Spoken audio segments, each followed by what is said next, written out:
Today we're going to take up the Surface, the new Surface, and this is the Ryzen. Now we're going to take a look at it and see how small it is. Now compared to we are going to compare with the larger version of it. So Microsoft's ended up releasing a couple of them, not just Intel, but now they're putting AMD chips in. And this is the AMD chip that we're going to take a look at it and see how well it works. So let's open it up first of all. First of all, what you see, same basic. It looks like the same old laptop that Microsoft Surfaces always publishes, you know. So this part right here is actually just the connection. Unfortunately, they remove a lot of these connections and you only have this one to charge in here, but it's an option to charge on the other side too, and I'm gonna show you guys in a bit. So that's all you get on one side. We're gonna flip it over to the other side. On this side right here, you get the jack, the 3.5 jack.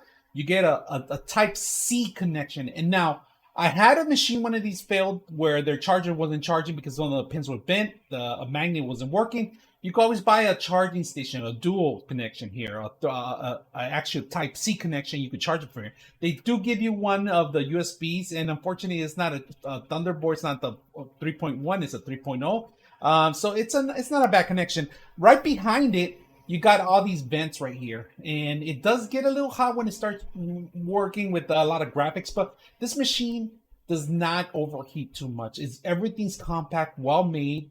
A lot of the heat is distributed properly. They're getting better every year, and so this is a smaller version of it. And let's open it up and see what you get in there. So when you open it up, you could get multiple colors on the actual pad itself, and this is a great thing to have because this feels like a more like a silicone, soft silicone on it, but it's more like a cloth. That's what it is. They don't give you the 10 keys. It's more compact, more smaller than the other ones.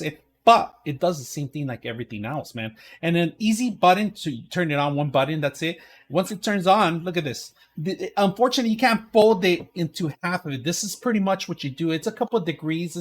This is pretty much how it folds up. You can't go any higher than that. You can't push it. You can't force it. So that's pretty much what you do. Now, on the system, the camera itself, it's really good camera. Right now, it's looking to identify the person that's going to be using the computer. That will be the user. And then automatically it will log in. Now, let's take a look at some of the stuff that you can do from here.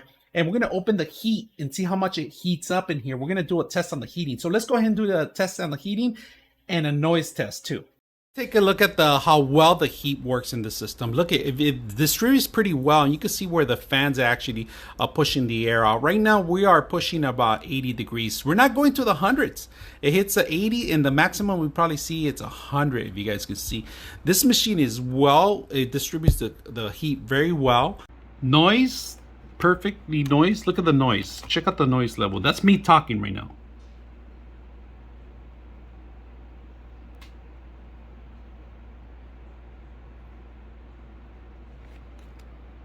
Keyboard noise.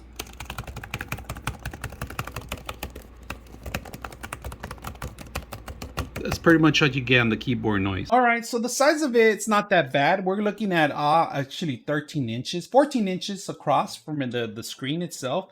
The keyboard itself across is about 12 inches by 9 inches, so it's not that bad. This is going to be perfect for students that are going to go back to school. This is perfect for working in an office where you're going to do Excel spreadsheet. Now, one thing that you need to know, this is a 16 gig, but once you set up your purchases, they're fixed in there. You cannot upgrade the memory. You can't upgrade the battery. You can't upgrade the memory. You can't do the space that you have, the M.2. Nothing's compatible. Nothing's upgradable in here. Everything's soldered into place. Unfortunately, anytime you break the screen or anything happens, you're going to have to send it back to Microsoft. There is a penalty fee for some of the stuff, especially for the touchscreen. The touchscreen, they do charge about $500, even if it's not your fault or anything, because it's not included in the part of the warranty. Now, the warranty that they give you, it does include some of the fixer in there, especially the battery. Battery, what I've seen in a couple of years, it bulks up a little bit, and you'll see it pop out in some of the occasions. So this machine is it lasts for many years. I actually use some of these laptops, and they're still around. The only thing is, like, some of them are just giving up, and after 3 years you see the battery pop out, or it might give you issues that it cracks the actual the system itself. So some of the older machines had the battery built in the back, and they used to crack the actual shatter the glass, and that's so you find out that the battery needs to replace. Now people try to upgrade these, and it's kind of impossible to upgrade because you avoid the warranty. Any kind of change and modifications you're going to try to do, you're going to avoid the warranty. So let's compare it with its sister. So let's go ahead and do that. Now this is the larger version of it, and this is the actual new Ryzen smaller version. If you can see, it's a lot smaller, a lot compact.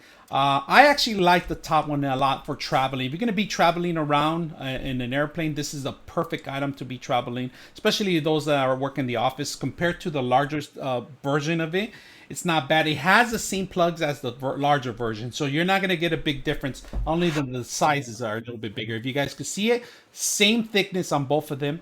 It's like I said, larger screen on the larger one, smaller screen on here, and not that bad. I mean, they both have the same kind of distribution of the heat. They both do the same exact thing, other than the size. Now, comparison to weight, this is a lot lighter than of course, the larger one.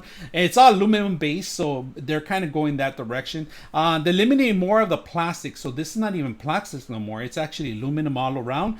Like I said, you cannot upgrade these things, so make sure you do buy your exact memory, your exact size of the M.2, the drive space, and everything else, because once you make a final decision, it's permanent on these machines. Unfortunately, you can't do any upgrades. So I hope you guys enjoyed the video and in comparison with its big sister, and I hope you guys like it and enjoy it. Let me know. I'm your host, Frank the Tank, and we're out.